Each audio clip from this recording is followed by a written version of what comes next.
Le nom des 12 sénateurs qui composeront les 2 tiers des membres du Sénat lors de la législature de 2021-2025 devrait être connu avant la fin de la semaine, à l'issue de la proclamation par la Haute Cour constitutionnelle des résultats officiels et définitifs des élections sénatoriales. Pour désigner les sénateurs élus, la HCC doit procéder à un mode de calcul assez complexe.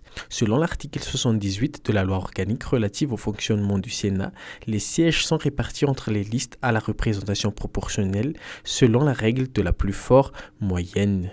Cependant, comme il n'y a pas beaucoup d'électeurs et assez peu de listes candidates, le calcul ne devrait pas être compliqué. Lorsque les sièges sont attribués selon le système de la plus forte moyenne, il faut d'abord déterminer le quotient électoral. Et selon l'article 79 de la loi sur le fonctionnement du Sénat, le quotient électoral est obtenu en divisant dans chaque circonscription électorale le nombre total des suffrages recueillis par l'ensemble des listes de candidats en présence. Ainsi, si l'on prend l'exemple de la province d'Antananarivo, où il y a eu un total de 2203 suffrages exprimés et 3 listes candidates en présence, le quotient électoral est de 2203 divisé par 3, soit 734,33. Et selon toujours le dispositif de cet article, autant de fois que ce quotient est contenu dans le nombre de suffrages obtenus par chaque liste, autant celle-ci obtient de candidats élus.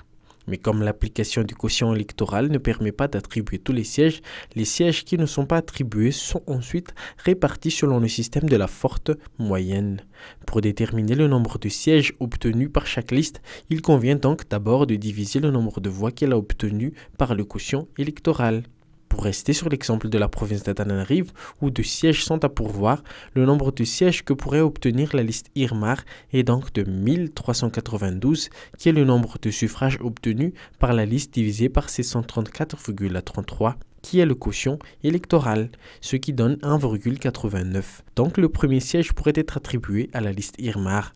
Le nombre de sièges que pourrait obtenir la liste MMM de son côté est de 805, qui est le nombre de suffrages obtenus par la liste divisé par 634,33, qui est le quotient électoral, ce qui donne 1,09. Le deuxième siège pourrait donc être attribué à la liste MMM. Les 2 sièges étant donc tous attribués, il n'y a plus lieu de calculer la plus forte moyenne. Par ailleurs, la liste indépendante FAL qui a obtenu 6 suffrages n'obtiendrait aucun siège. Pour le cas de la province d'Atzranen, où les suffrages exprimés se sont élevés à 1068, le quotient électoral est de 1608 divisé par 3, qui est le nombre des listes candidates. Le quotient électoral est donc de 536. Avec 777 voix obtenues, la liste Irmar obtiendrait le premier siège.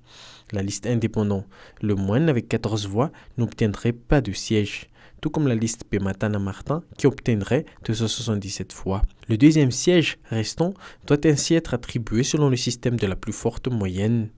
La plus forte moyenne s'obtient en divisant le nombre de voix obtenues par chaque liste par le nombre de sièges obtenus plus 1.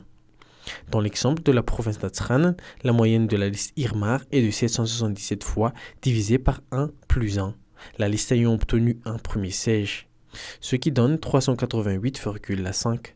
La moyenne de la liste Pematana Martin est de 277 fois divisé par 0 plus 1, la liste n'ayant pas obtenu de siège par le quotient électoral, ce qui donne 277. La liste Irmar obtient la plus forte moyenne avec 388,5. Le deuxième siège devrait donc lui être attribué. Il ne s'agit là que des exemples sur la base des résultats provisoires publiés par la CENI. Le nombre de sièges obtenus par chaque liste et le nom des sénateurs élus ne peuvent être donnés que par la Haute Cour constitutionnelle.